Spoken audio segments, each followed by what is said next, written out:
Fali Poupa, c'est un leader. Oh, le lo bana bandal, après ba wenge, yene mutwa simi makambuya bandal oyo. Fali Poupa leader, danger. Allez, qui fait rigole? Ma musique! Comme mec à tout voilà la peine. Fali Poupa. Yo comprenez l'affaire. Voilà ça qui m'kile baby. Erli Tikeva Kimbangu TV, beau s'abonner, belle ballon d'or, beau s'abonner. Balobi Jikabe la banque populaire, beau s'abonner. Freddy Matete échec 0, beau s'abonner. Merci à vous, fidèles internautes, au Bozali ici présent à Kolanda. Émission Nabino vice versa avec Peggy Titan, le parallélo de la presse congolaise. Un grand merci parce que Boza est belé. Je dis un grand merci à l'équipe technique qui m'accompagne toujours. Un grand merci à Francine Noble qui est derrière la caméra. Et pourquoi pas à Dodo Vimpi Kimbangu qui me suit en ce net moment depuis Paris. J'oublie pas aussi à la Patrona. La Patrona c'est qui? C'est Erline Chikeva Kimbangu Télévision. Et pourquoi pas aussi à Carré Manger ainsi qu'avec sa femme Fallon Congo. J'oublie pas aussi Molat ici à Kinshasa, Molat ici à Congo, Lor Kabea. Balobi merci parce que Bino Touba na poto bana le monde entier bisika bomoni oyo nazali ozana besoin à Kolata. Et la manière sur la marque et tout, Yaka et pas alors Kabe à Molatisi à Congo, Molatisi à Kinshasa, le number one, ya la Tarangwanzute, yena pesa bilamba original, Nengezarana Mikila Poto. Bana Poto bana le monde entier, Nabig Lelo. Boza surpris à la émission amino vice versa. Oyo Peggy Titan Kolobelabino par rapport à Nzembo Oyo et Bimi, tout le monde n'est pas héritier Watanabe. Nzembo ya désolé, pourquoi pas aussi, et pas ya. Yemoro Fali Poupa un malabioche aigle. Oh, Abimise Libino, bana le monde entier, bana partout dans le monde. Nzembo message oh, est incarné, bah, grand et surtout Papa Nabiso le grand ninja. Yeba bien que Madilu Miti System Nzembo, ya Papa Nabiso Loa Momakadi, Fali Poupa incarné. Kuna Beto Skali Simate, faire rigole à Jésus des nuances. Toujours na regard de moi. Le nôtre ça la analyse par rapport au Nenge de Zomona sur le net parce que Ezali émission Nabino émission Pesaka actualité à solo parce que Bozana journaliste intelligent Peggy Titan le parallèle de la presse congolaise Nenge Carré Manji Motema ya Fallon Congo Albaki Peggy Titan il faut qu'on passe là. Na première position to solo là Maramou d'abord il y a Fali Poupa Nzembo message au epesi polémique dans les réseaux sociaux on a minute Fali Poupa a beti Nzembo oyo babengaka Nzembo ya kala Nzembo à l'époque par rapport à nostalgie a interprété encore ayembi jaloux Nzembo message mais bandeko ba bisinga ke Peggy Titan le parallèle de la presse congolaise Fali Poupa ayembi bien mais Nzembo wana ezali na ba jeton parce que Fali ayembi jalousie alobi ke bato nyonso batale la ravi na ye to moni déjà na ebandeli ya Nzembo na clip to moni mutu moko aza wana aza kotala Fali na télévision azali ko nyonga ne biso lo barake keto comment avancement bongo Fali Poupa bazali ko présenter na TV5 Monde wana ezali scénario ya clip na kati ya même clip wana bilamba oyo Fali Poupa lati ba manche wana otomoni eza ba manche moko ba bengango la ba manche féminine mais pona ngai eza manche féminine to mona ki à l'époque ba sera ba vena biso ba tesa ba sera ba tout puissant OK jazz ba bilamba on ezaka marque bon non Fali Poupa par rapport ya ko incarner Nzembo habillement wana tomoni pantalon wana oh Fali Poupa latina ba crêpe donc et bani ezali ko référer image ya authenticité ne tolo ba ke image ya kala eza ko ina na kati ya internet parce que balobi ke musique o esengi musique ya ba vue Fali Poupa jusque là na commune à 1 million de vues to moni héritier Watanabe azali encore na plus de 128 000 vues. Déjà, et puis si Moutou Fali Poupa trop d'avance, Nzembo o ekoteli bandeko jaloux. Oyo Fali Poupa azali ko se déterminer par rapport à Nzembo. Mais batu misusu basenga ki ke ba critiquer balobi ke asali kaka a interpréter ba benga copie coller. Tomoni c'est le scram. Alobi ke ezali eloko moko bo Fali a gaspiller tanaye parce que ezali eloko moko déjà fait au basala déjà yango Fali Poupa c'est comme si asali na kaka mais Fali alobi que ça rumba trap toke côté à faire ego la Jésus les nuances alobaki abetena biso lisolo ya rumba trap tozoye baté na faire ego la na fali poupa nani azali mukolo rumba trap mais na bosani te Patrick Meka ebisaki ngage papa Wemba mutabandaka rumba trap. Bonjour DJ Dakazar. Bonjour Peggy Titan. Bonne santé. Ça va et toi frère? DJ Dakazar, nabi que eza moi surprise morone to monyo nanzela, mais par rapport que aux ali DJ aux Ouaraming basson et belé par rapport que aux artistes et pourquoi pas aussi au juger par rapport il y a ba nzembo automoni entre deux frères nayo, deux confrères nayo, deux sœurs nabiso ya Congo héritier watanabe na fali pour pas battu ko bimisa deux opis nzela moko et pas ya fali abimisi massage et pas ya héritier watanabe abimisi désolé. Et tant que aux ali DJ parmi le DJ influent République démocratique du Congo au yambaki d'abord banze mon ami balendengeni. Non mais en fait nga moni bana mai basali musala kitoko étant que nga DJ étant que na yambara musique belé et puis étant que nga ni biso to pesa ambiance na ya boîte et puis tout consort bana mai basali musala kitoko et côté Fallé côté héritier et voilà. Bonne chance na bango et puis je pense que nzemo zoara attend et malembe avec promotion na boosting na bango donc chacun na quoi na sali musala kitoko donc voilà c'est un peu ça ce que moi je pourrais dire. DJ Dakazar lelo tomoni na République démocratique du Congo et surtout to chaka bino no soba artiste en général bokomi kowele la likambo etali ba vu mais tomona ki confrère moko alekana alobi que musique na biso sali kobeba par rapport ya ba vie il faut bandeko bacha conscience na bango ya ba vente physique lelo ko loba d'abord ndenge nini ndenge lelo soko beti autant de vie aux ali meilleurs artistes tant que aux ali DJ est-ce que to ko beta pe lisolo ya ba vie na kata musique ya Congo? Oui en fait des vies ça compte mais seulement que des vies moi je pense que eza base ya nini penate parce que pourquoi parce que ya ba donc ba sala ba vue ba sala ba millions ba milliards de vues OK attends tout ce monde ba ba ngote tu vois parce que le love vue ba somba peu vue Rosomba vu na ninga internet sombi vu au compena qui n'a pas fait belé mais tam sunse mon ebeta la ngote elle va vu belé mais après qu'est-ce que tu gagnes pour nzembo beta la ngote to na boîte to ka ngote to na terrasse to na nini bo to ka ngote parce que solingo yeba ke ndule nzembo yana temps yana actualité il faut ka ngo cheba na ba moto ba taximen il faut qu'on a ba radio il faut qu'on a ba terrasse ba kala ba pecho cha musique na ba coin c'est là que nzembo na baise mais est-ce que on a top sur 5 milliards de vies mais est-ce que nzembo ebeta rap et elle va se belé ba soma ba vie on entend ba comboter ba soma ba vie a somi les vies aligné que ba doit moninga ki abeteki 1 million de vies c'est 50 millions de vies et après quand il 50 millions de vies après ndima beti na ngote ça lango lo te succès te baisse te lo te dinte et voilà. Bon, je pourrais dire que de vue c'est bien bon mais ça fait pas partie de l'homme que on aime des extra que musique est bête benin vim te bête musique il faut pas yo ka musique na yo ba c'est pela eza qui tourne na mato ya bato c'est pela c'est là maintenant que c'est là où on est que musique est bête mais que vie est bête et la musique vie et ça bon et ça fait partie il y a quand maramwani mais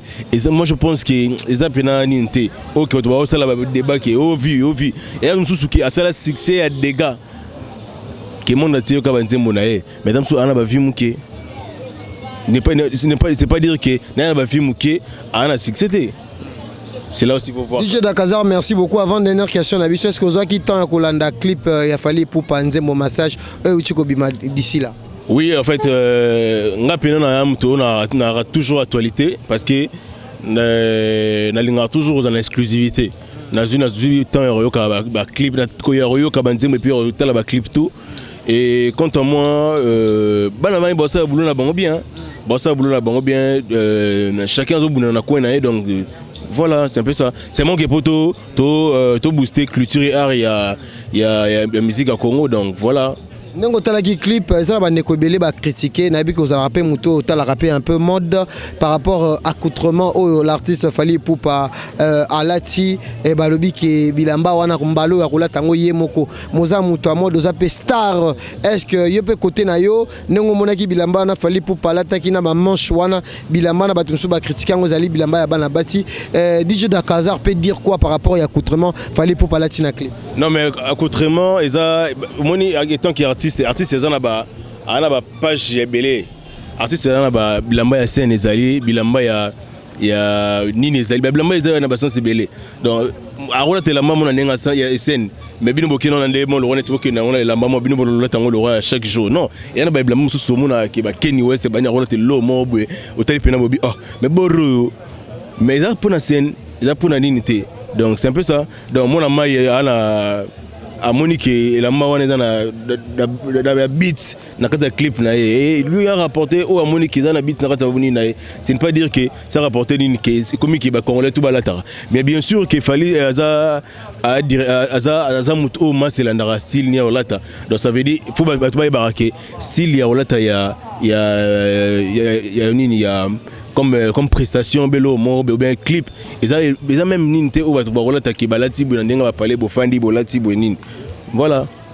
on a cher internet balandio par rapport à passage dans émission vice versa ko ko lo dit par rapport à sujet auto solo par rapport à Denzembo oyo héritier watana be Fally Ipupa. Dernier message, bon d'abord je dis premièrement un grand merci à tout balanda émission Oyo et puis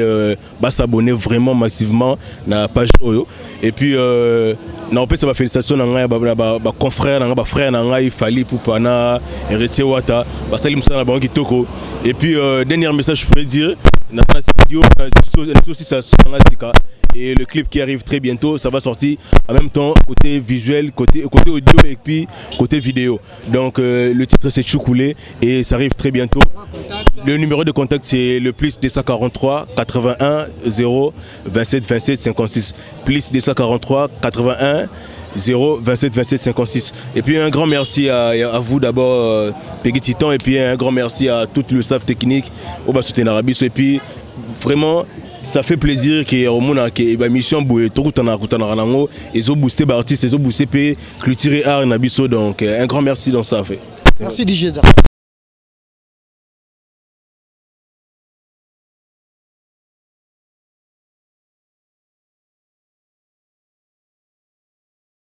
Pendant solo tendance à Jérusalem. Tozana mabele a Fally Ipupa oza moko ya bana bandal nzembo Fally Ipupa beteli biso message pona yo olania ngondeni batusu balobi ke ndeko na biso c'est l'oscram alobi ke Fally Ipupa sali pile plagiat donc asali eloko te sali ka eloko moya copie coller ya nzembo ya kala yo tant que grand prêtre mwana bandalungwa oyamba nzembo wana ndenge bon soki ndenge lobi eza yango te Fally Ipupa c'est leader. Oyo lelo bana bandal après ba wenge yene mutu asimi makambo ya bandal oyo mais loko abeti asoli pe makambo ya ba vie oyo ya kala oyo babetaki yango apesi ndusa mais ye moko nanu soko kela ba chanson mona ke mona maya komo na ba 40 chants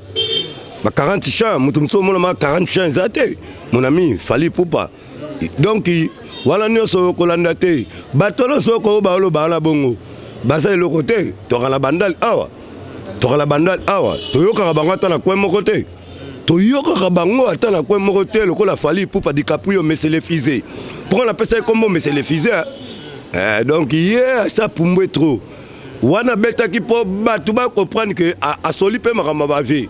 mais soko yena ba champ on comprendre que Fally Ipupa c'est danger il y a ça danger bandal oh le so comme na pouvoir ça pona Fally Ipupa après ba vie na nga ba wenge yende mutu asimbi makambo na minito pona elamba o Fally Ipupa lati na nzembo ya massage batu balobi ke Fally Ipupa a incarné bilamba o ya kala to babi ke za bilamba ya ba PD yo gamba ba chipela na bi ke olinga pe mode olinga pe molato elamba o Fally Ipupa lati est-ce que yo bo ko olatango bango bazala bandenge na bango basoloba Fally Ipupa c'est un homme oyo na nenga makambo Fally Ipupa ne makambo nyonso bazolo balongola yango omoso mutazo mata ba Charlo bayaka beaucoup de charlots, beaucoup de lapins. On a aussi le membre plus Nobel, des Strantouré, d'amis de Poutou, Baron de Mankambo. Makamla Soso Sanga Oyo. Nazolinga Outrouki pas on te pose ça mon va charlot. Fali pour pas leader, danger. Allez qui fait rigoler. Ma musique. Comme mega tout voilà lapin. Fali pour pas. Yo compris la faire. Voilà ça qui m'kile baby. Nzembo héritier Watanabe oyo ki yango désolé. Petwana ngala makamla bangoti. Ngala ma Fali pour pas. Oh. Numéro 1 est pesa na bandal. Yende numéro 1 na bandal to pesa makambo. Eta ke bashipela mon ami Fali Poupa. Obi sozo olobela mutu, fo mutu za na ba action. Fali za na ba action. Songa na olobela nani za na ba action te. Voilà ce qui ça pas fancy. Message j'engage pas bashipela, olobi déjà pour nzembo message, il Fali Poupa pesa ce message na ba na poto na ba internet to bazolanda yo, ba retenir nini pour nzembo Fali. Bana poto. Boyebi. Gauche, droite, tu t'es, l'unité et le côté. On a aussi les membres plus Nobel, des Strantouri, d'amis de Poutou. Senghor, hier à moi à Londres, hier il y a déjà à Zobenga, tu sais, il faut frapper Mboka. Donc, il y a la bandale, il faut se calmer, tu as la l'idée quand même. Bana poto, il faut se calmer, surtout bana bandale, il faut se poto. Il faut se la leader Moko, Fali Poupa, Mankambo. Yende Mankambo. Le longa bashipela comme fier pour la Fali Poupa. Donc il sait que yende Mankambo. Ba dédicace rapidement. Na pesi mutune sombote pour ba la poto suspect comme Charlot ba lapin. Oh. Ming pe comme ba lapin. Na ko boka ba on le ngete. Pour nga bashipela na beta ko le kabana poto wana. Na beta ko le kabango. Na si ba jouer déjà délire. Na beta ko le kabango. Na pesa mutute mbote na pesa ka ba grand prêtre na mbote. Des Strantouré, d'amis de Poutou. Donc yoyebi Poutou Mwamba aza kotoana donc na koloba ebele te la boka ba yumate na ko boka ba yumate na boka bangoti. Merci beaucoup grand père Bashipela. Ouais. Bandeko c'est le scram alobi kuna a critiqué Nzembo ya Fali Poupa message alobi ke Fali Poupa sali plagiat mais bandeko kuna ba uti ko commenter balobi ke ezali kaka copie collé et pourquoi pas Fali Poupa l'artiste a ko interpréter ko incarner mais bango bazali ko loba ke ezali rumba trap ezali musique moko avancée parce que na République démocratique du Congo toyeba yango ba style et comme moi mingi tozana ba afro Congo tozana ba afro ebende oyo ndeko na biso Bercy mwana yeki nango mais côté Fali Poupa azongisi kaka rythmique wana ya Nzembo oyo ezaki interprété par ya Madilu système Nzembo ya Lombo Makedi mais bandeko balobi ke wana eza rumba trap te tozongi lisusu côté héritier Watanabe désolé bandeko balobi ke héritier Watanabe bayebaki ke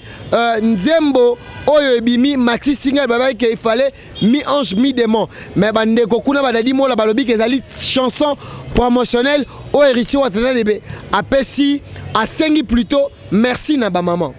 eza ko kamwa na ebisa bino ke na masolo oyo ya ba vu na kati internet eza ko inda parce que tomoni directement le des artistes o babimisi banzembo nzela moko e bandaki na héritier Watanabe après 2 jours Fali Poupa eko bimisa to benga ngo tindika chakalté na pesi merci d'abord na Jolili Atal en chair et annonce et pourquoi pas aussi na grand prêtre yeba benga kaye Dodo Vimpi azali kolanda biso depuis Paris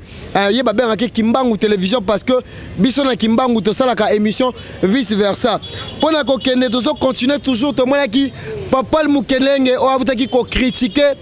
l'artiste Kofi Olomide Agbada alobi boye ko banda na Kofi Olomide tina artiste ya suka ba artiste mokote et si ba ju disque d'or abane koloba bongo parce que alobi ke distraction à musique à Congo et koti na ba nombre de vie tandis que koteka disque na vente physique ezali eloko o ya motuya o eleki mbongo ebele koleka ba vie na YouTube est-ce que Popol Mukelenge alobaki bien ba ekotali sa lisusu balobi ke l'artiste Fali Poupa azwa déjà 2 disques d'or alobi yango bien alobi ke l'artiste Fali soka azwa 2 disques d'or a komisa ba fan na ye na un acheteur donc ba somba ka disque na ye direct donc to ebite ndeko Popol Mukelenge soki alingi a changer rythme de musique na biso parce que to monaki a critiquer qui plus ba artiste et musicien alobaki lisusu